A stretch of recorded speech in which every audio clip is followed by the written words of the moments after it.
tutashinda tukiwatch kitu usiku nzima, mchana mzima, kila siku. Chukua chenye nataka.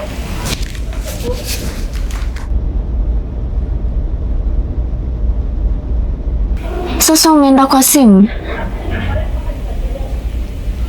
Uko sawa kweli? Wewe unge notice nimeshinda bedroom the whole day kutoka asubuhi hadi sijakula. Unge notice kila kitu iko sawa. Kwani mimi ni malaika? Surely babe, it's your responsibility kujua kama siko sawa na Sele niko sawa. Shika.